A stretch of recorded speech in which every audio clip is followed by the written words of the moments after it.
All right, guys, Ronin Man here, and maybe go a little closer to our faces. We just finished the episode with Jason, and I'm sitting here with Ed, and we were just thinking about business ideas, and I wanted to go kind of a part two. You know, we basically had a bunch of good ideas, and Ed had a very good idea that his friend had, and I think this brainstorm might be very useful for you guys that were interested in the first episode. Because a lot of people, they want to start a business, they don't know what to do, they don't feel like they're a business person, they don't feel like they could do it. But listen to this specific and then tell me if you couldn't do this. Sure. So obviously we're in the middle of a pandemic, and during depressions, during pandemics, during crises, there's always something that can be done. There's always money to be made. There's always a way for you to benefit from a crisis and kind of dig yourself out of a hole. So I just love this example of my friends going out of their way. What they did is that they reached out to all the restaurants in New York City, and from one day to the other, they were all closed. All the restaurants were closed, and then the city says to them, cool, you can open up. You can have a percentage of all the people who you used to be able to sit. You can't sit them inside. You have to sit them outside. They need to be partitioned away from moving traffic. Go forth and recreate your business. So basically, this was back in March or February. Right. So the pandemic just hit. They saw that things were changing. Right. They saw that businesses didn't know what to do. Right. They saw that businesses, they had to set up things outside, but they weren't doing it. They didn't know what to do. Right. Businesses had never done this before, restaurants. So they said, we can make an outdoor seating thing for you. Right. So they go out of their way, they get lumber, and they construct these boxes that serve as partitions. Maybe they put plants in them. Maybe they paint them, decorate them. Suddenly, this is a hot new thing. They call out to the restaurants, and they offer them, the service. And then they optimize it. They optimize it really quickly and really fast. They buy a bunch of lumber. They cut out the pieces. They go downtown and they get everybody to. They get factories to construct these partitions en masse. So they didn't even make them. No. They just came up with the idea. They got the order. They knew who to go. They went to the guy, paid him to do it. Right. They installed it. Right. And now that's amazing. Everywhere you go, you see these partitions. They're actually quite detailed sometimes. They look wonderful. They're far above just putting out a rope or something. And apparently they made a bucket of money. Of course, because every restaurant out there was bleeding money during this pandemic. They couldn't sit anyone. You can't have anybody indoors. And so everybody needed this. Even if you didn't have the money, you needed a way to do it. And when you provide a solution for people, when you call them and you say, hey, I'm aware that you have this problem, I have a really great solution and I can be there tomorrow to solve it, game over. You could just do it. I'll tell you what's so cool about that is that I think to kind of break it down for what, you guys listening haven't had a business, is it's like having the balls to go to a restaurant and saying, hey, look, I can make you an outdoor, we make outdoor seating, and we'll do it for you for $10,000 or whatever. Right. And we'll have it in this many days. Then they go down to the guys in Chinatown and say, look, make us this size, this, we'll pay you $5,000. Right. And then they're like, okay. So they made it up, and then they take it in the back of the truck. Right. They dropped it off. Right. And they made $5,000 or whatever in the middle of the fucking pandemic. For picking up the phone. For picking up the phone and delivering a box. Right. Or providing a solution. It doesn't, that's a beautiful thing. But that was the specifics of it, right? Right. It was very simple business. It was make a sale, go down, get something made to order, have it delivered, installed, and get paid. Right, that too. Because you got to get fucking paid. You got to get paid. Of course. So that's not always easy.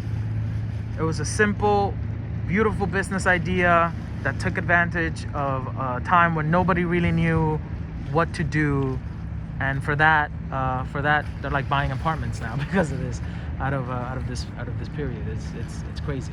Right. Yeah. I'm just gonna throw out some ideas here of things that I've seen in my life. One of them was, and it was an Australian guy in Japan, and he had what's called the dream catcher now. So there's that thing. It's like, it looks like, I forgot, the Indians made it or something. Right. Basically, the idea was that you put it above where you're sleeping, and then girls bought it, and it was basically you had a bad dream or bad luck or whatever, and then the dream catcher would catch it and then take it away and Right. clean up your dreams, clean up your bad luck, right? Now, of course, I don't know if people believe this or whatever, but the things are very cute too. They look good, right? They look good Right. when you Right. know, they look good in your house.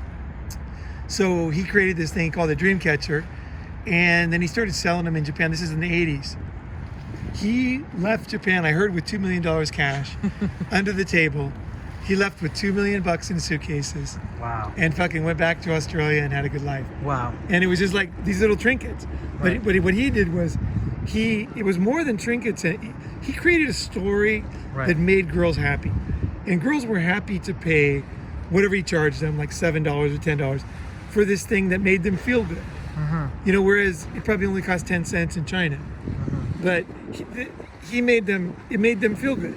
So, Right. but he made the story, he wrote the story, he created the value, and then he executed. Right. And then he got the fuck out. He didn't take it he didn't say, oh, I'm going to turn this into like the world's largest dream catcher, right? He was smart. He said, okay, this is a trend. It's going to end soon. I'm going to make as much as I can. I'm going to get the fuck out. I'm going to take my money. I'm going to go sit back home. And that was also a very smart decision. That's very tough, because once you make money, it's easy just to take that money and put it into something else. And then you got dream catcher shops, and then you end up going bankrupt, you know, because it doesn't last. Right. So you got to know it's business is a funny thing, right? Right. Yeah. Personally, I know that early in my life, I went into these directions where I thought, oh, I'm going to build this business around this passion of mine, not realizing that it's okay to have passions, but that passion that I thought was going to make me money was far more of a hobby. And there's a big difference. Now, the way that I think about business is, here's an opportunity, all the pieces are lined up. If I am the first person to go and grab it and provide value and help people do what they do best, they will gladly and happily pay me for it. And so I understand this guy. This guy came up with the mythos. He knew the background story behind the dream catchers. He might have even made it up. No, of course he didn't make it. I know where Dreamcatcher No, but this ideas is in come- the 80s. And Dreamcatchers go way back. But the fact that Are he they brought, real? oh yeah, of course. No, but- I don't know if they work for real. That's what I'm but- saying. A lot of these things that people just think of the idea themselves. A lot of stories that we think are so old actually are not old. Like things like sumo in Japan, sumo Right, wrestling. right. It's not very old. It's only, not. No, it's not even 200 years old. I don't think. It's not very old. Interesting. Like, no, a lot of things that we take for granted, we basically, a lot of our ideas came from marketing from somebody, and we think they're real now, right? Right. But Because marketing made it so. It was some marketing That's guy interesting. who made us happy, right? You know, he made us happy to believe these things, and those stories, they didn't hurt us. You know, they made us happier. They gave some kind of direction or some kind of meaning to something, right? There's nothing wrong with that, you know. So I get it. keep in mind, like, people actually make stuff up, like, and then it becomes something real, like, you know, like all these ideas. This was, you know, the whole city, right? Somebody made that whole thing. It started from one place, from one little shack, right? Right. You know, so that's the way to think, is like, realize you can make something happen. You can be Steve Jobs. You can make the first iPhone. You can make the Dreamcatcher store. You can make the whole concept. Or, you know, you could take, like, I watched the guy who started Hobie Cats, and that came from the South Pacific. He went to one island where they had catamarans. It was the only place in the world that did catamarans. But he realized that it was a better technology than a big hull.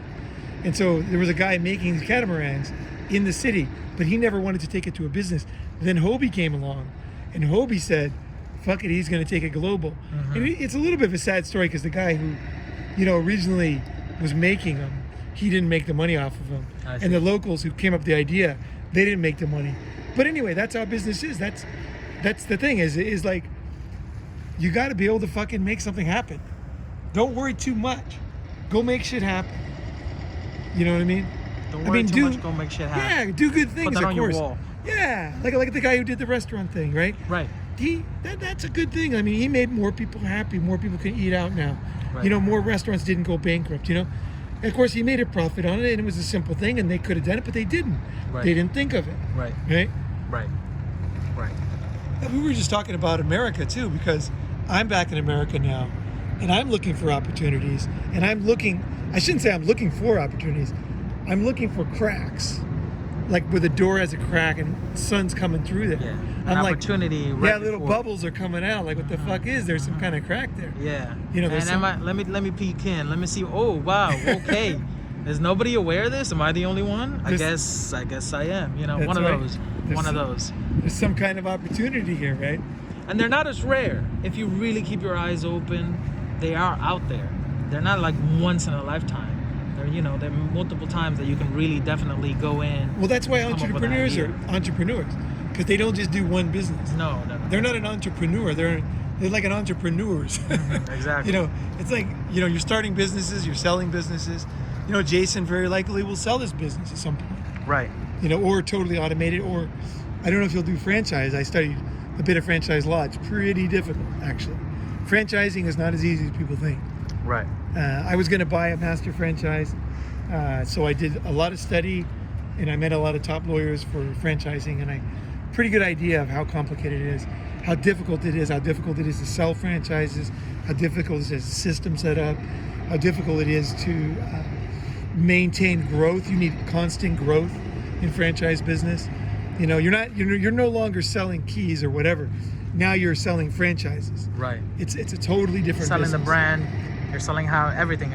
You're selling the image. I understand. Right. I get it. Right. And you're doing conventions, Tony Robbins type things. It's totally different, different business. And I personally, when I got deep into franchise, because I was raising money to do a franchise business, a big one too. Oh. I was going to buy a master franchise and take it to China. And so I got to meet a guy you guys know, he's a very famous guy, big company, and I was chosen to do his company in China.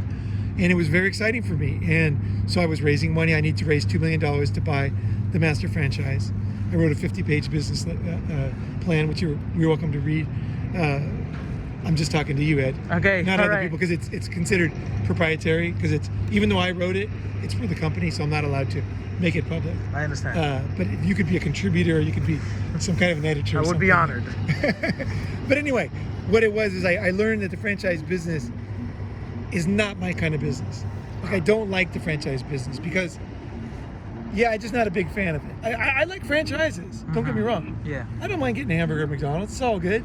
I like it. I like the way they when you get to a small town, you don't know what to eat, you're hungry, you can trust them because they're going to give you what they're going to give you. Yes. Whereas a small restaurant, you might walk in there, like what happened to me and Chime and fucking Ray. We walked into some small place, and it took like fucking forever to get our food, right? Right. Some small town place, right? It wasn't a franchise, and it took fucking forever, and we were in a hurry, and it sucked ass, right? So that's why franchises provide value, because they're very predictable. You know what a Big Mac is, right? So I'm not against franchises, but as a business, it did not get me excited. It's a different monster. I just didn't. A lot of businesses get me excited. The franchise business, I felt like it was more of a networker kind of guy's business. I understand. Because I know you're talking about franchise in your business. Right. I would say definitely go to franchise conventions, meet franchise people, talk to them about their past, meet franchise. Here's what you could do, because Ed's talking about making a franchise. What I would do to start, contact all the franchises, tell them you're interested in buying a franchise, and have them come and pitch, and then record it. Just learn the whole and then thing. see what it is. What are they doing? How are they doing it? What is the pitch? What is his life like as a franchise salesman? That's a great idea. What is the business? And then you will actually learn what it would be like for you to be in the franchise business. And if you do a couple, because I met 2 different companies when I was going to do this, because I wanted to learn more about franchises. So I met 2 companies, and they were very different, by the way. Same business, same industry, but completely different models. One was more of a luxury brand, and one was more of a mainstream brand. And so it was interesting to see the difference. But in the end, you're selling franchises, and I don't know. I can't really put into words. It just didn't give me wood at all. Like I just didn't like it. I like doing stuff. I like growing companies. Right. I like people. But franchise, once you sell a franchise to somebody, then they kind of hate you because you have all these because you sell them a dream, right? But then the reality is once they buy the franchise, they have to pay you every month. They have to do this much sales. And part of the franchise model is they know that most people can't do it. So it's kind of a rough and tumble business. So, you got 10 guys, a lot of them are going to fail. So you're live your dream, and that kind of thing, right? You're selling them a franchise. Right. And then that most of them could be very sincere people, but they're going to spend their grandmother's money, they're going to lose it. Right. And so they're not really they don't really know their business. They're like a franchise buyer, which is a totally different thing. They're going to implement the rules of the franchise. Hamburgers 3 minutes here, Right. 5 minutes here. They might have had another franchise from a totally different business. Like they might have done, for example, donuts, or they might have done something like. There's so many different types of franchises. It's amazing, actually. A lot of businesses you don't think of franchises or franchises. In some businesses, they're franchised in some respects, but then they also have corporate-owned shops and privately owned shops. And there's some big businesses are so old, they have a lot of different models. The one I was working with, it looked like a franchise business, and if you look online, Wikipedia, it says it's a franchise business, but actually a lot of the businesses, 40% is not franchise. But you don't know that until you get a master franchise agreement and you start to meet these other master franchise guys, fly around to different countries and meet the top guy at the franchise in each country. Then you start to realize, oh, okay, this is a complicated company, which I actually like the complicated part. That was the part I like. I like complicated things. And that's one of my problems. It's better to think simple a lot of times in business. You want a very simple business, very few moving parts. Don't think complicated. This would be my advice. Don't be like me. Don't enjoy complications. My favorite thing is artificial intelligence. I love complicated algorithms that predict difficult to predict things like the weather or asteroids. These type of things I enjoy, but this is not usually what makes you money. No. Generally what makes you money is something like Jason. It's very simple. Tried and true. It's a gutter business. People will need your services no matter what. You got water, you got rain. That rain's going to go down, it's going to drip on your clothes. You can't have that. You need to go down a gutter and it has to go into a drain. Right? So, otherwise you're going to, your flowers are going to get, carried away. So you need gutters, and then those gutters get full of leaves. So someone's got to go in there and take the leaves out without breaking the gutter. Right? And someone's got to make sure. The homeowner doesn't want to do it. Right. And he doesn't have the proper ladders to get up there, and he might fall down or something, right? So, that kind of business is very simple. It's a very simple business. So if I was going to say one thing, definitely my weakness is I love a business with a lot of moving parts. It just my imagination goes crazy. And this is one of my weaknesses. So slap me next time I come with a crazy idea like that, because stop romanticizing a lot of times it's good to, well, I'm not romanticizing because complicated business can make money too. Yes. So there are complicated businesses that do make money. But you're romanticizing and there's nothing wrong with that. But you got to look at it what are you trying to do? Are you trying to make money and have a good life? Because if you are, odds are very high that a simple business with a very clear goal is going to make a lot of money. Right. And this is it. Now we're back to franchises. Franchise is a very simple business. You have different regions, right? And you have cities, and you have areas, and you have certain laws. You can't have too many in this area. You can't have one 7-Eleven next to the other one. There's different rules in the franchise business usually. So you can't break those rules. But basically, it's a simple business. You can look, how much traffic is there? How many people are there? What's their average income? What is the infrastructure like? Is it growing or not growing? How much is the land price?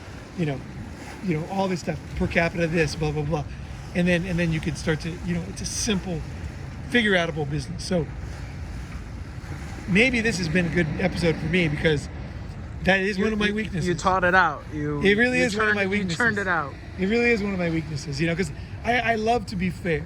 Right. I don't feel like franchises are all that fair because they are fair. I mean, you're not cheating anybody, but you're still selling a curated experience. I hate the fact that some guys won't make it. Right. One of my worst problems in headhunting is that I was a very good headhunter. I was a really good headhunter, but I thought that everybody was like me. So I'd hire these guys, and they couldn't do deals like I could, and so I would pay them salaries. So basically, I would do deals that was easy for me, and then I'd pay all these idiots salaries, and all these fuckwads in my office who weren't making me money, and I was still making tons of money because I was making the money. right? But it was tough for me to be tough on them. Right. Yeah, it was hard for me to be tough on people. I understand. It's easy for me to be nice. It's hard for me to be tough. So that was one of my weaknesses. That's why I didn't like the franchise business, if you guys are wondering. Is because I knew that a lot of these guys weren't going to make it. And I'd meet a guy, he's a nice guy, he worked hard for me. It was hard for me it was hard for me to fire him. Like, I was really hard. I basically couldn't fire people. I had to wait till they quit, quit or something, Oh, man. Yeah, I lost a lot of money paying people that never made me money. And I really wasn't good at it. And the thing is everybody's got weaknesses. Yeah. And the thing is, part of me says, and this is really high level stuff, but is that I'm proud of the fact that I didn't change. I know that's going to sound crazy, but I am what I am. Right. And I probably will never change. Right. I probably never will be this hard ass guy. And that's probably maybe why so many people trust me. So you get wins. Don't let anybody tell you that the way you are is not good in business, because you might win a totally different way. So that I would say to that one. But part of me wants to be that. I want to do that. I want to be able to do that, but it's just not in the cards, right? I get it. I do. But you want everything, right? You want to be able to do this, and you want to be able to do that. A lot of what you're saying is definitely resonating with me too. I've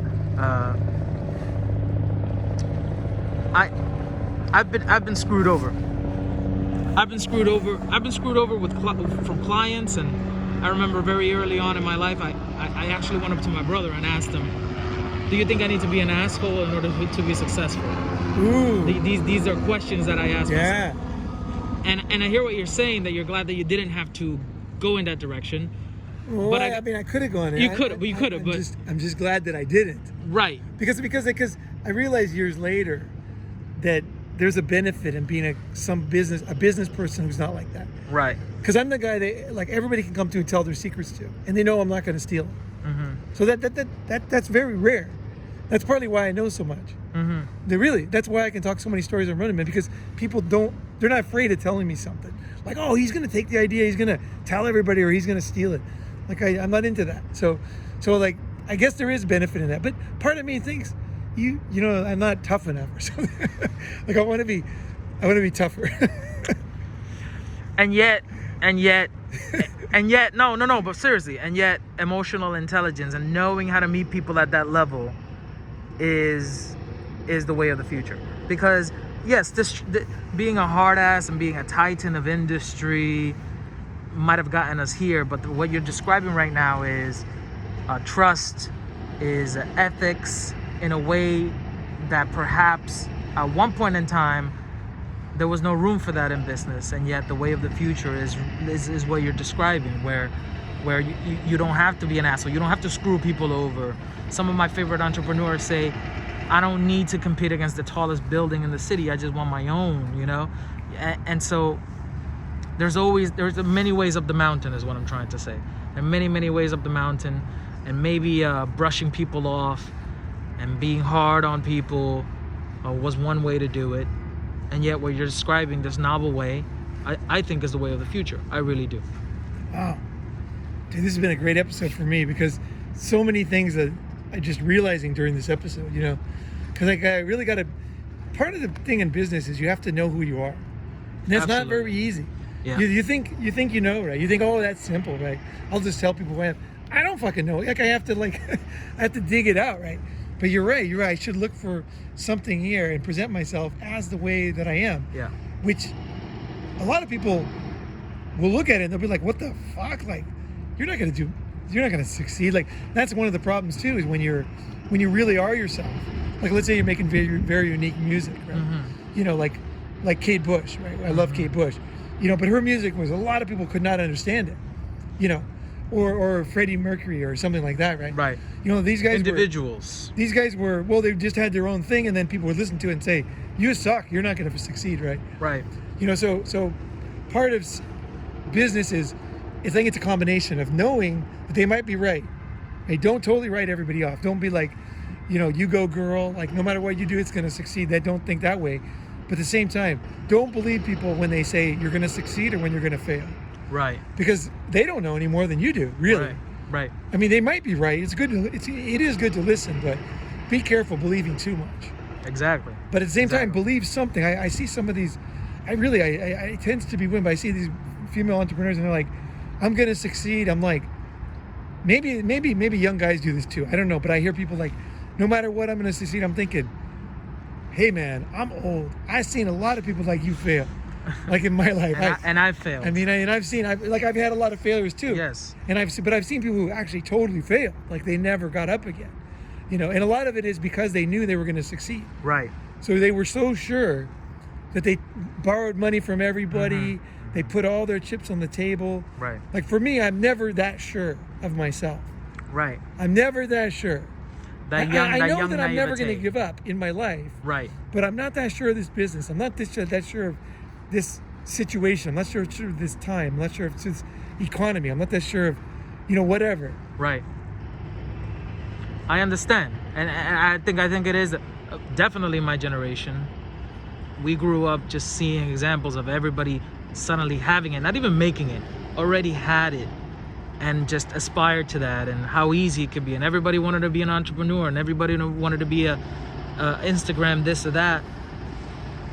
Slowly, we are getting older and realizing what it really entails to make it, and it's never really that easy. And so I understand what you're saying. I think it comes from a really wonderful place, though. I think it comes from people believing in themselves, and I think that should never be anything that we chip away at. And yet, more knowledge about what business really looks like can only be good for us at this point. I think it's more complicated. I tell you, man. I know there's different ways to look at it, and I know what you're saying, like believe in yourself. But be fucking careful. Like sometimes I look at people like talking like that, not like you, but just talking like, well, you know what we're talking about. Like they're like, and I just look at them as idiots. I'll be the next X. Like be for the me, next Y. the reason why I'm gonna make it is because I literally, okay, you guys are gonna find this hard to believe. I spend $2.60 a year on personal hygiene products. Yeah. Because I can get 3 bars of soap for $1. So I don't need any shampoo. I just use that. And then a razor, you buy 5 for $1, and then you just, after you finish it, you just rub it on your jean a couple times backwards. Mm-hmm. That'll sharpen it. Really? Yeah. I learned that from Gabe actually, and it works perfectly. You can just keep using them forever almost. Really? Yeah. Really. So that's I get 5 for $1. So you sharpen razors, it can maybe last you 3 for a year, and then 6 bars of soap for a year. That's $2.60. That's all it takes for my personal hygiene. I don't go to doctors because I don't have any health problems. Like I literally don't go to. I don't have any. I have no health problems right now. Mm-hmm. And I basically my whole life I've never had health insurance. Mm-hmm. So I don't spend any money on that. I spend $2.06. I cut my own hair, with scissors. Mm-hmm. Right. I might buy an electric razor at some point. I might not. I might just use scissors forever. Right. I don't. I buy my clothes at the Salvation Army or Goodwill. You're saying you're frugal because it makes sense. Well, I like it. I like living this way. It's not like I enjoy it. Like I don't like going to the barber that much. Like I've never liked the barber very much. I'd rather just have like listening to an audiobook at home, have some scissors, and just be cutting my hair a little bit. The next day I do a little bit more. I just check what some hairs I missed and do it again. So for me, because I don't need much, one, I'm always going to be in the game. And because I eat only vegetables and healthy food, I'm always going to be young until I die. So I'm always right there. I'm never out of the game like a lot of people. Like they're kind of like they go like up and then down. They get comfortable. Yeah. For me, I'm like basically always, I'm always there. In it. So yeah, I'm always in the new technology. I'm always like keeping up on things. I'm always healthy. I'm never wasting money ever. Like I'm not into it, right? And so that allows me longevity. And also, another thing that's very, very important is if you don't spend money on things that other people waste money on, you never have to cheat anybody. And you can always be a nice guy. That makes a big difference. Right. If you spend money, it is difficult long-term to be a nice guy. And I always want to be a nice guy.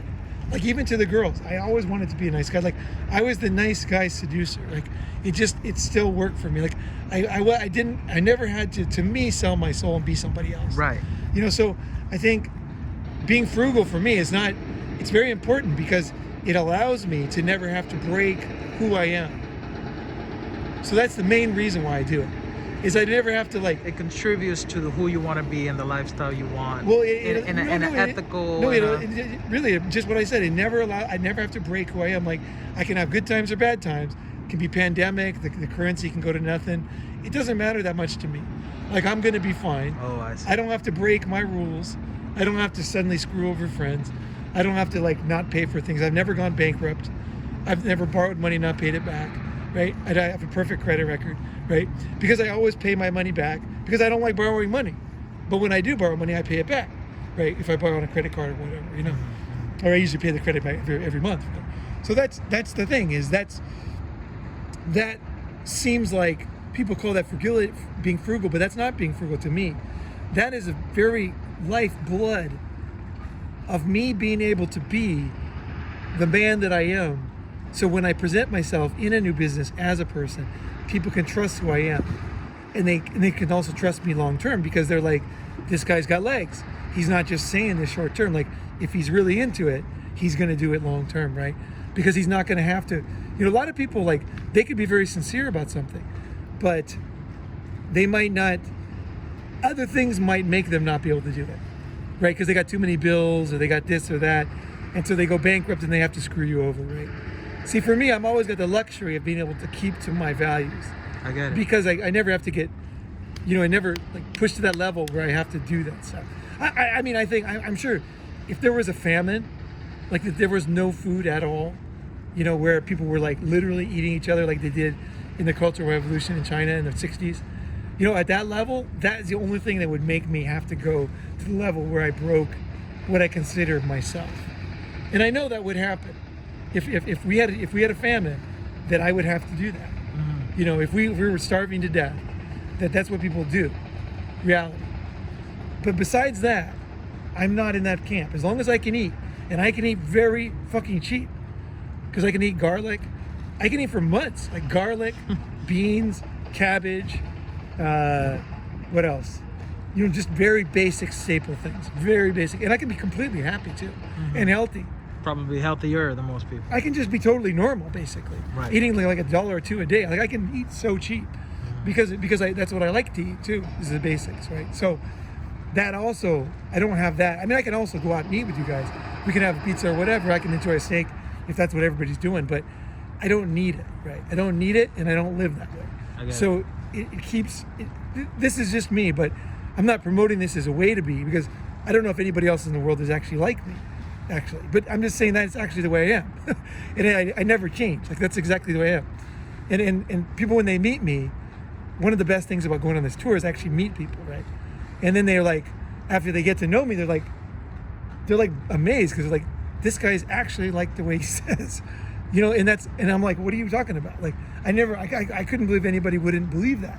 I thought you were a character. Yeah, why would you be somebody else? Like, I can't even. That sounds exhausting. Yeah, I can't even imagine that. Yeah, like that'd be a lame way to live. But now I realize, a lot of people, that's a big concern, right? I get it. And so, you know, I think when you're building your business, when you're building your lifestyle, when you're building your ethics, your morals, your values, everything, consider everything in a package because it's all together you, I think, in the end. You're not a businessman, you're a person. Like somebody said there's a great, I think it's a book.